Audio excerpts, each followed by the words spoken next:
Praise the lord. Voice of Jesus కార్యక్రమాన్ని వీక్షిస్తున్న మీ అందరికీ ప్రభు యేసు నామములో వందనములు తెలుపుచున్నాము. వాయిస్ ఆఫ్ జీసస్ కార్యక్రమం ద్వారా వాక్యాన్ని రెవరెండ్ ఎన్ ఆశీర్వాదం గారు అందిస్తారు. మీరందరూ విని దేవుని ఆశీర్వాదం పొందవలసిందిగా కోరుచున్నాము. హల్లెలూయా. ప్రియమైన వాళ్ళారా, మీ అందరికి కూడా యేసుక్రీస్తు నామంలో వందనాలు చెల్లిస్తున్నాం. ఈ సమయాన్ని బట్టి మీ అందరికి కూడా షాలోం. ప్రార్థన. పరిశుద్ధుడు అయిన మా తండ్రి, మహోన్నతుడ, సర్వాధికారి, సృష్టికర్త, నీకు స్తోత్రాలు. ఈ సమయంలో నాయన నిన్ను బట్టి ప్రార్థిస్తుండగా సహాయము చేయమని నాయన, చూస్తున్నవారు వినుచున్నవారు ఈ మాటలన్నీ కూడా నాయన వారి కుటుంబంలో, వారి జీవితంలో, వారి ప్రయాణంలో, వారి ఉద్యోగంలో, వారి చేతి పనిలో ఆశీర్వాదకరంగా ఉండునట్లు సహాయము చేయమని యేసు నామంలో ప్రార్థించి వేడుచున్నాము తండ్రి. ఆమేన్, ఆమేన్. ప్రియమైన దేవుని బిడ్డలారా, ఈ సమయంలో కొన్ని మాటలు మనం జ్ఞాపకం చేద్దాం. పరిశుద్ధ గ్రంథములో శృంగారపు దేవాలయము ఉందండి. ఆ శృంగారపు దేవాలయం దేవుడు ఆ స్థలములో నుంచి పునరుద్ధానుడైనటువంటి స్థలం. అందుకు ఆ స్థలానికి శృంగారపు దేవాలయం అని పెట్టారు. శిష్యులందరూ చూస్తుండగా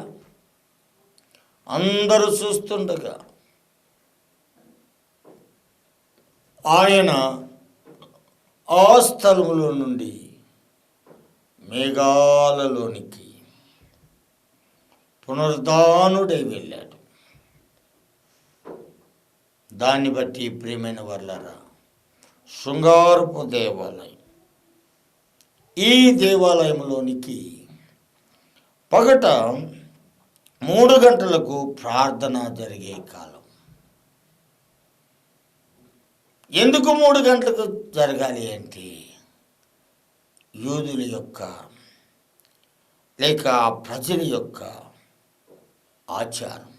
యేసుక్రీస్తు వారు 3 గంటలకి తన ప్రాణమును విడిచాడని వారు 3 గంటలకి ప్రార్థనలు జరుపుకునేవారు. ఆ ప్రార్థనా కాలంలో పేతురు, యోహానులు ఆ శృంగారపు దేవాలయంలోనికి ప్రయాణము చేస్తూ ఉన్నారు. ఈ శృంగారపు దేవాలయంలోనికి వారు ఎక్కిపోతుండగా అక్కడ ఒక వ్యక్తి ఉన్నాడండి. ఆ వ్యక్తి పుట్టినది మొదలుకొని కుంటివాడు, పుట్టినది మొదలుకొని కాళ్ళు లేనివాడు. దేవుని అద్భుతం. ప్రభు అన్నాడు, మీరు నాలో ఉంటే నన్ను ఏమడిగితే అది ఇస్తానన్నాడు. శిష్యులకు చెప్పాడు, నాకంటే మీరు ఎక్కువ కార్యములు చేస్తాడని చెప్పాడు. ప్రియమైన దేవుని బిడ్డలారా, జ్ఞాపకం చేద్దాం. ఈ పుట్టినది మొదలుకొని కుంటివాడై ఉన్నటువంటి ఒక మనుషుడు అక్కడికి మోసుకొని పోతూ ఉన్నారు. మోసుకొని పోయేది ఎవరినండి? చనిపోయిన వాడిని 4 పక్కల మోసుకొని పోవడం అంటే ఈడు జీవము లేనివాడు, ఊపిరి ఉన్న చచ్చిపోయిన వాడితో సమానం. వాడిని ప్రతిరోజు మోసుకొని పోవచ్చు ఉన్నారు. ప్రియమైన వాళ్ళరా, జ్ఞాపకం చేస్తాం. వాడు ఆ దేవాలయములో ఎల్లువారిని భిక్షమడుగుటకు కొందరిని ప్రతిదినము వాని శృంగారపు దేవాలయపు ద్వారము యొద్ద ఉంచుచు ప్రతిరోజు మోసేవారంట వాడిని. ప్రియమైన దేవుని బిడ్డలారా, ఈ లోకము శాశ్వతము కాదని, ఈ లోకపు ఆడంబరాలు శాశ్వతము కాదని, ఈ లోకపు సంపద శాశ్వతము కాదని, ఈ లోకపు అలంకరణ శాశ్వతము కాదని ఇక్కడ మనము నేర్చుకోవాల్సినటువంటి పాఠం. ఎందుకు అంటే బ్రతకడానికే కాదండి, వాక్యమట చెప్తుంది, ఎడారులలో నీళ్లు ప్రవహించేవాడు దేవుడట, ఎడారులలో నదులను కలగజేయవాడు దేవుడట. అయితే దీనిని బట్టి మానవుడు దేవుణ్ణి స్తుతించలేదు, మహింపరచలేదంట. కానీ అడవిలో ఉన్న జంతువులు, అడవిలో ఉన్న కుక్కలు, అడవిలో ఉన్న నిప్పుకోళ్ళు దేవుణ్ణి గణపరుస్తున్నాయంట. ప్రియమైన వర్లరా, ఇతడిని శృంగారపు దేవాలయం దగ్గరికి ప్రతిరోజు తీసుకెళ్తున్నారు, కానీ వీడు దేవుణ్ణి మహింపరిచేవాడు కాదండి. తను బ్రతకడం కోసమే, ఈరోజు మనము కూడా బ్రతకడం కోసమే దేవుడు అంటున్నాం. నువ్వు బ్రతకడానికి కోసం దేవుడు కాదు, దేవుణ్ణి బ్రతకడానికి కోసం నీ జీవితం, దేవుని కోసమే జీవించాలి నువ్వు. పౌలు భక్తుడు అంటాడు, నేను అన్నము తిన్నా ప్రభు కోసమే, తినకపోయినా ప్రభు కోసమే, చచ్చినా ప్రభు కోసమే, బ్రతికినా ప్రభు కోసమే బ్రతుకు, జీవించిన ప్రభు కోసమే, నేను జీవించకపోయినా కూడా ప్రభు కోసమే. గమనించాలండి, మనం వచ్చేటప్పుడు ఏం తీసుకురాలేదు, పోయేటప్పుడు ఏం తీసుకొని పోదాం. తల్లి గర్భం నుంచి వచ్చినప్పుడు దిగాంబరిగా వచ్చాము, భూగర్భంలోనికి వెళ్ళేటప్పుడు కూడా దిగాంబరిగా వెళ్ళాల్సింది. దానికి నీవు లోకపు ఆడంబరమును గూర్చి చిందులేయొద్దు, ఈ లోకపు సంపద గురించి నువ్వు ఎచ్చిపోవద్దు. ప్రియమైన నా దేవుని బిడ్డ, ప్రతిరోజు శృంగారపు దేవాలయం దగ్గర ఉన్నాడు, కానీ దేవుని ఆలోచన లేదు, దేవుని ప్రార్థించమన్నటువంటి లేదు, దేవుని కనపరుద్దామన్నటువంటి ఆలోచన లేదు, దేవుడితో బ్రతకాలన్నటువంటి ఆలోచన లేదు. ఈరోజు చాలామంది కూడా కుటుంబాలు దేవుని నమ్ముకున్నారు, కానీ దేవుణ్ణి చేర్చుకోలేకపోతున్నారు. దేవుని నమ్ముకున్నారే కానీ దేవునితో నడవలేకపోతున్నారు. దేవుని నమ్ముకున్నారు, కానీ ఆయనను స్తుతించలేకుండా ఉంటున్నారు. ఎట్లంటారా? అనుదినము నీకు జీవితాన్ని ఇస్తున్న దేవుడు, అనుదినము నీవు ప్రాణభిక్ష పెట్టినటువంటి ఆ ప్రభుని స్తుతించాలి, కానీ దినదినము బ్రతకడము కాదండి. అందుకే పెద్దలు అంటారు, వాడబడక తుప్పు బట్టి పోవడము కట్టి వాడబడి అరిగిపోవటం మేలు అని. వాడబడకుండా ఉంటే తుప్పు పట్టిపోతావు. ప్రభును స్తుతించకపోతే త్రుప్పు పడతావు. త్రుప్పు అంటే పాపము నిండిపోద్ది, గ్యార పట్టుకుంటుంది. నీ హృదయము పరిశుద్ధతతో ఉండదు, దుర్మార్గంతో నిండిపోతుంది. స్తుతించు, అనుదినము ఆయన గడప దగ్గర ఉండు, అనుదినము ఆయన గడప దగ్గర కాచిపెట్టుకో, అనుదినము ఆయన స్తుతించు, అనుదినము ఆయనతో స్నేహము చేయి. నీవు బహుగా ఫలించుట వలన నీవు నాకు శిష్యులుగా ఉందురు అంటాడు. ప్రియమైన దేవుని బిడ్డలారా, ఈ సుగారపు దేవాలయం దగ్గరికి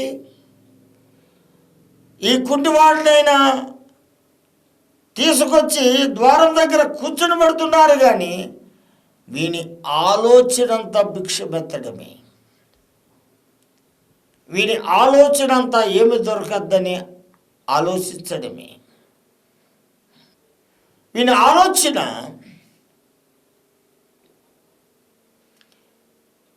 ఏం పొందాలన్నటువంటి ఆలోచనే, కానీ దేవుడి దగ్గర ఉండి దేవుడు లేకుండా జీవించడం. ఈ రోజున పేరు పెట్టుకుంటారు, కానీ పేరుకు తగ్గ జీవితం లేకపోవడం. నువ్వు పేరుకు తగ్గట్టు జీవించు. క్రీస్తును నమ్ముకున్నావు, క్రీస్తులో ముద్రించబడ్డావు. ముద్రించబడిన నీవు స్తుతించకుండా ఉండవద్దు. ఇక్కడ ఉన్నటువంటి ప్రతి దినము ఆయన ద్వారం దగ్గర ఉంటాడు, కానీ ఆయన స్తుతించలేదు. ప్రతి దినము ఆయన దగ్గరకి మోసుకొస్తున్నారు, కానీ ఆయనను ప్రార్థించడం లేదు, ఆయనను ఆనుకొనడం లేదు. ఒకవేళ నీవు నీ కుటుంబంలో ప్రతిరోజు ఆయనను ఆనుకొనక ప్రార్థించక ఒకవేళ త్రుప్పుబట్టిన జీవితం 8 గంటల వరకు నిద్రపోతున్నావేమో, మార్చుకో నీ జీవితాన్ని. అందుకే ఆయన దగ్గరికి పోలేని దాన్ని బట్టి అతని కుంటితనం కలిగి ఉన్నాడు. నీవు కూడా ఆత్మీయ కుంటితనం ఉంటే ఆ కుంటితనాన్ని విడిచి ప్రభు దగ్గరికి రా. ప్రభు దగ్గరికి వస్తే నీ కుంటితనాన్ని బాగు చేస్తాడు, నీ సోమరత్వాన్ని బాగు చేస్తాడు, నీ లేమిని ఉన్నదానిగా మారుస్తాడు. నీ జీవితంలో ఏ విషయంలో లేదు లేదు లేదు లేదు అంటున్నావో ఆ విషయంలో నీకు ఉన్నట్టుగా చేస్తాడు. నీకు ఉద్యోగం ఉన్నా నాకు లేదంటున్నావు, నీకు ఎంత వచ్చినా లేదు లేదు, నువ్వు ఒంటరిగానే జీవిస్తున్నావు బిడ్డ, ఒంటరిగానే ఉంటున్నావు. నీ జీవితంలో లేదన్నట్టుగానే ఉంది. అందుకు కాబట్టి దేవుని స్తుతించు. వేరేవారు నీ కోసం ప్రార్థన చేయటం కాదు, నీవు మోకరించు. నీవు దేవుణ్ణి నీ వైపుకు తిప్పుకో, దేవుని ఆశీర్వాదాలు నీ మీదకి తిప్పుకో, దేవుని దయ నీ మీదకి వచ్చేటట్లు ప్రార్థన చేయి, మొరపెట్టు, కన్నీళ్లు కార్చు. నీ మోకాళ్ళు నల్లబడేలాగిన ప్రభు గడప దగ్గర కాచుకో, ఆయనతో స్నేహము చేయి. నీ జీవితాన్ని రోజు రోజు మార్చుకో. కోటి పాపాలు చేసి కోనేట్లో మునిగితే పై బురద పోద్ది, కానీ ప్రియమైన వాళ్ళారా, నువ్వు మార్చబడవు. కానీ క్రీస్తు మాటను వినగలిగితే క్రీస్తు మాట నిన్ను కడుగుతుంది, నిన్ను మారుస్తుంది, నిన్ను ప్రయోజకుడిగా చేస్తుంది, నిన్ను గొప్పవానిగా చేస్తుంది. నువ్వు కుంటితనం పడి, సోమరితనం పడి, అబద్ధాలాడుచు అలవాట్లు కలిగి ప్రభుకు దూరమై ఆత్మీయమైన కుంటితనంలో నీవు ఉంటున్నావు. లేయి, ఈరోజే ప్రభు నీతో మాట్లాడుతున్నాడు, నిన్ను నడిపించాలని మాట్లాడుతున్నాడు, నీ కుంటితనం తీసేయాలని మాట్లాడుతూ ఉన్నాడు, నీ బ్రతుకులో అద్భుతం చేయాలని మాట్లాడుతున్నాడు. 2023లో నీ జీవితం మార్చుకోమని చెప్తున్నాడు. ఈ 23లో ప్రియమైన నా దేవుని బిడ్డ, నీవు మంచి ఆత్మీయుడిగా బ్రతకాలని దేవుని ఆశ. లోబడని ప్రజలారా, దినమెల్లలో నా చేతులు మీ వైపు చూస్తున్నాను, సాపుతున్నాను. మీరు మార్చుకోరే, మీరు దగ్గరికి రారే. మీకోసమే నా 6 చేతులతో చెక్కుకున్నాను, మిమ్మల్ని బట్టి నా 6 చేతుల్లో మేకులు కొట్టించుకున్నాను. మీ కుంటితనం, మీ ప్రభు దగ్గరికి రాలేని జీవితం మార్చుకో అని ప్రభు చెప్పినా మనం మార్చుకోలేకపోతున్నాం. ప్రియమైన దేవుని పిల్లారా, ప్రతిరోజు ఈ కుంటివాడు వస్తూ ఉన్నాడు. దేవాలయం దగ్గరికి తీసుకొస్తున్నారు, కానీ ఆత్మీయ జీవితం లేదు. శరీర సంబంధమైన జీవితం, శరీర సంబంధమైన ఆలోచన, శరీర సంబంధమైన ఆకలి, శరీర సంబంధమైన వేదన ఉంది, కానీ ఆత్మ సంబంధమైన ఆలోచన లేదు, ఆత్మ సంబంధమైన పరుగు లేదు, ఆత్మ సంబంధమైన చెవి లేదు. ప్రభు అన్నాడు, రక్షింపనేరకుండడానికి నా చేతులు కురసైనవే, వినకుండా ఉండడానికి నా చెవులు మందమైనవే. కాదు, మీ పాపములు నాకును మీకు అడ్డుగోడలాగా వచ్చి ఉన్నాయి. అందును బట్టి మీ మొరను నేను ఆలకించలేదు, మీరు మాట్లాడినప్పుడు నేను వినలేదు. తెలుసండి, ఆత్మీయ జీవితాన్ని కలిగి ఉన్నప్పుడే ప్రభు మన పట్ల గొప్ప కార్యములు చేస్తాడండి. ఇతను మాత్రము ప్రతిరోజు మోసుకొచ్చేవాళ్ళండి, ప్రతిరోజు శృంగారపు దేవాలయం దగ్గర ఉండేవాడండి. ఆయన పునరుద్ధానుడైనటువంటి స్థలములో ఉన్నప్పటికి కూడా అతనికి ఆత్మీయ జీవితము రాలేదు. ఆ దేవాలయంలోనికి ప్రియమైన వాళ్ళారా, పేతురు యోహానులు ఆ దేవాలయంలోనికి వస్తూ ఉండగా అక్కడ భిక్షమెత్తుకొనుచున్నటువంటి ఈ కుంటివాడు వారిని చూశాడండి. వారిని చూసి గొప్పలు వస్తున్నారు అనుకున్నాడు. వారి యొక్క సన్నని నార బట్టలు వేసుకున్న దాన్ని బట్టి, తెల్లటి బట్టలు ధరించిన దాన్ని బట్టి, వారు దేవదూతల వలె ఉన్నారు కాబట్టి గొప్పవారు అనుకున్నారండి. వీళ్ళు గొప్పవారు, వీళ్ళ దగ్గర ఘనమైనది ఏదైనా ఉంటుంది, వీళ్ళ దగ్గర విలువైన బంగారము వెండి ఏమన్నా ఉంటాయి, వీళ్ళ దగ్గర గొప్ప సంపద ఉంటుంది, బహుమానాలు ఇస్తారు. ప్రియమైన నా దేవుని బిల్లారా, ఆయన అనుకున్నాడు. కానీ ఇక్కడ వ్రాయబడిన మాట, పేతురు యోహానులు వారిని తేరి చూచి మా తట్టు చూడమనిరి. వాడి యొక్క జీవితము అర్థమైపోయిందండి. ఇతడు ఎప్పుడు కూడా దేవుని దగ్గరకు వచ్చేవాడు కాదని అర్థమైపోయింది, దేవుణ్ణి స్తుతించేవాడు కాదని అర్థమైపోయింది. ఇతడు ఆశించేవాడే కానీ ఆలోచన లేనివాడని అర్థమైపోయింది. ఆ కుంటివాని వైపు చూసి, లేక భిక్ష మెత్తుకునే వాని వైపు చూసి వారు చెప్తున్నారు,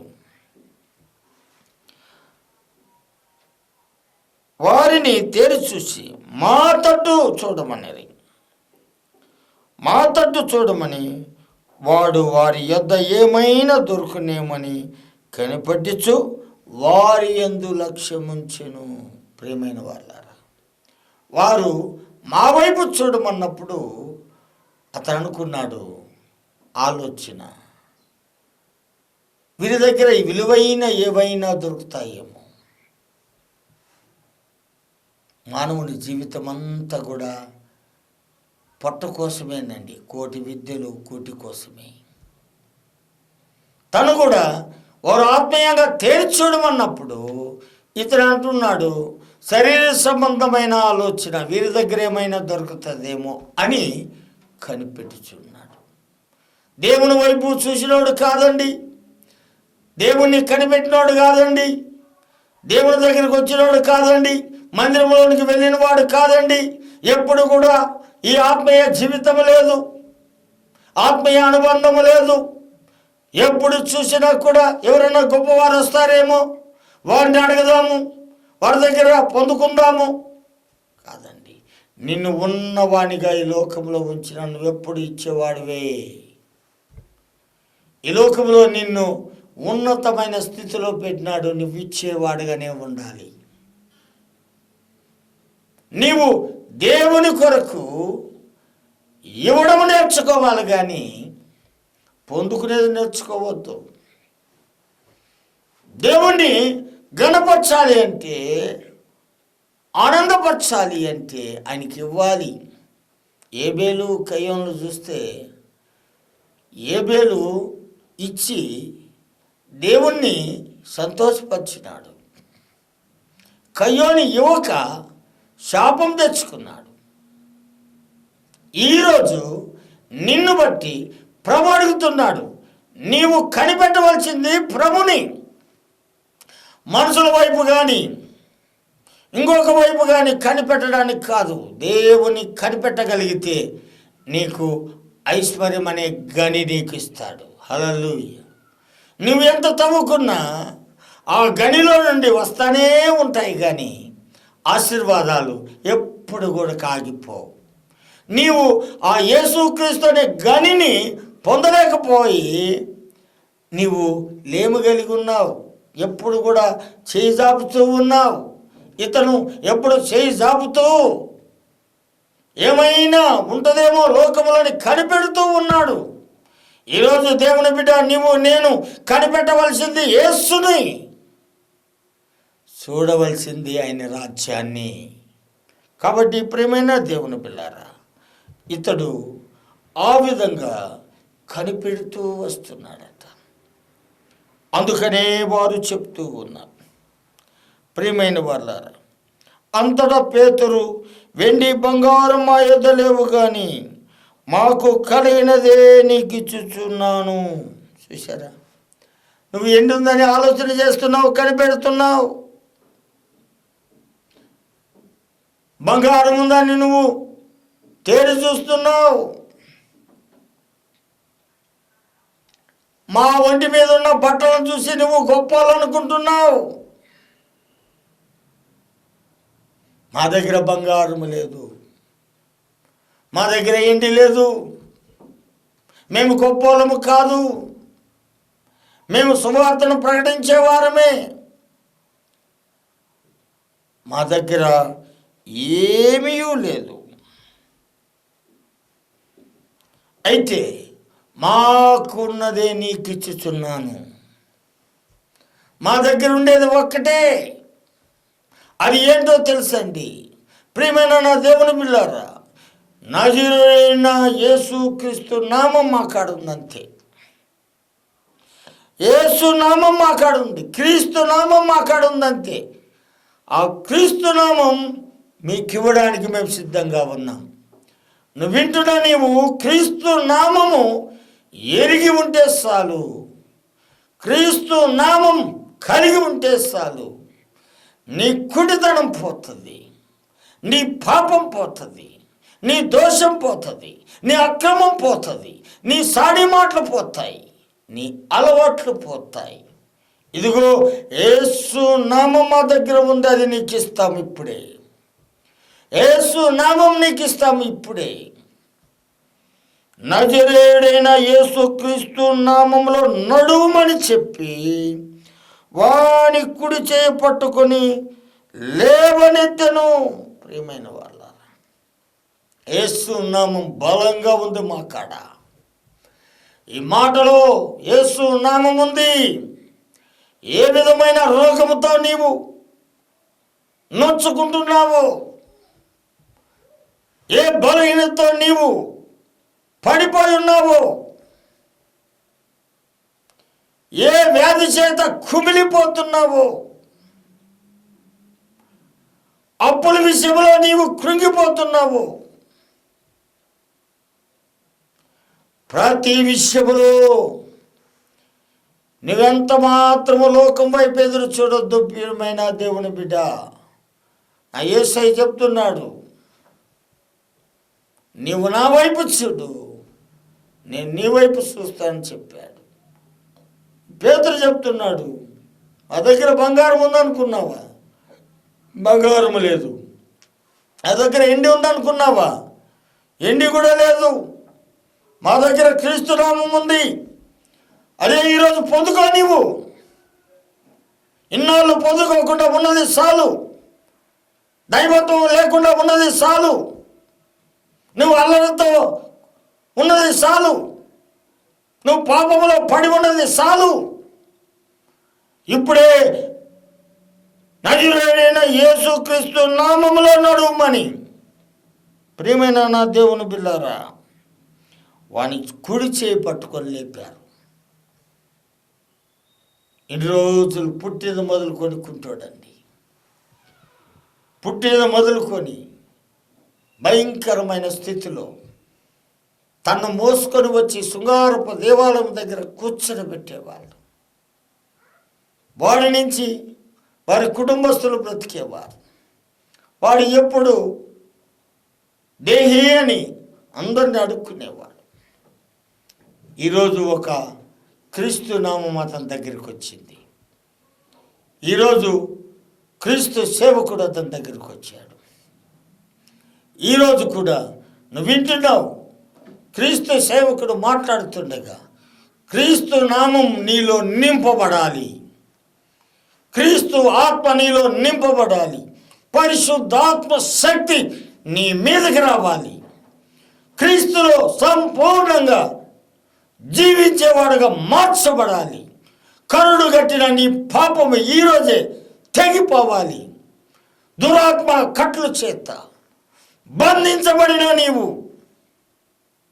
చీకటి శక్తుల యొక్క స్థితిలో బంధించబడిన నువ్వు మంత్రతంత్ర పిశాచుల ద్వారా కట్టివేయబడిన నీ కట్లు యేసు నామములో క్రీస్తు నామములో తెగిపోబడునుగా కని దేవుడు నీతో మాట్లాడుతున్నాడు.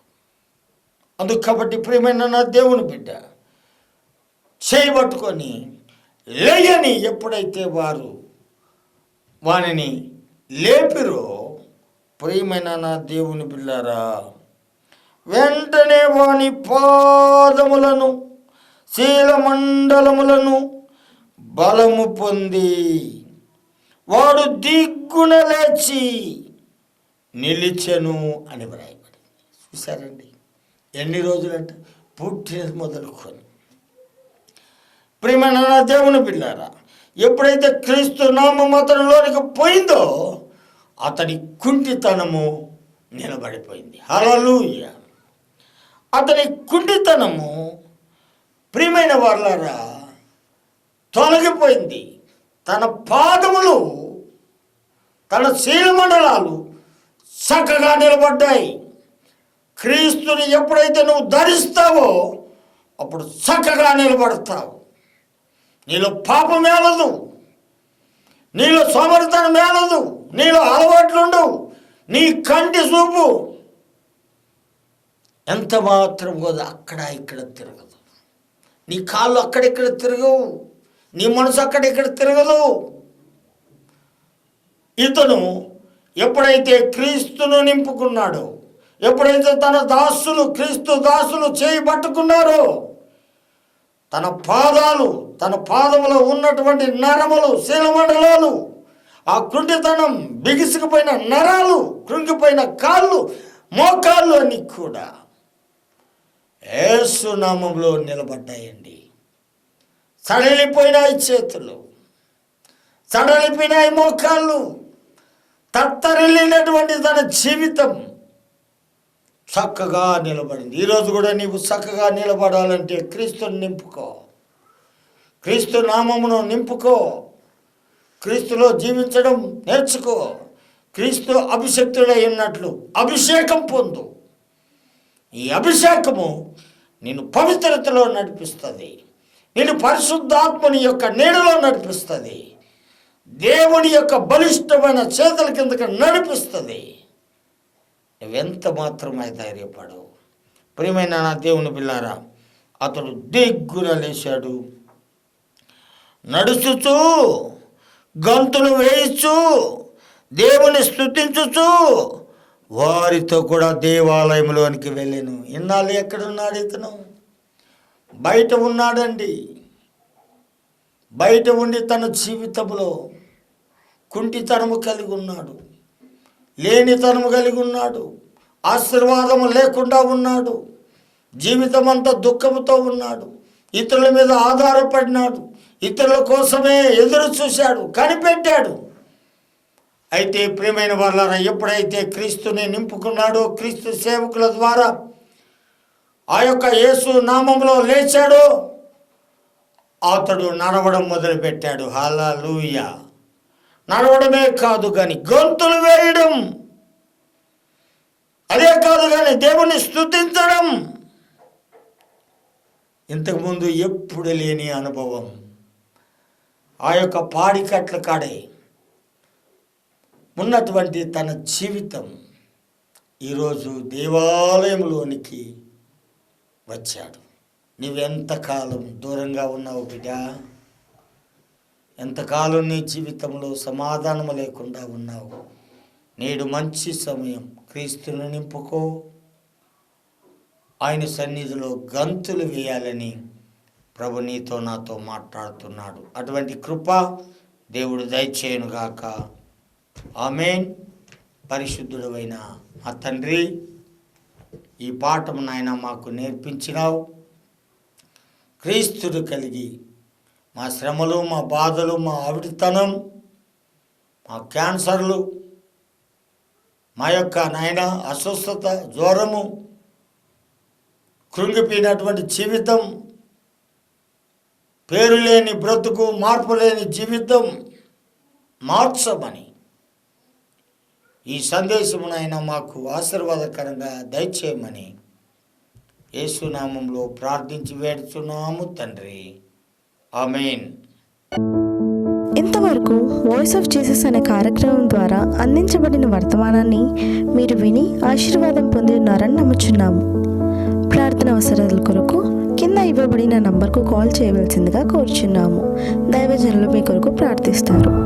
మా address voice of Jesus ministries, MM colony, Adoni, Kurnool district.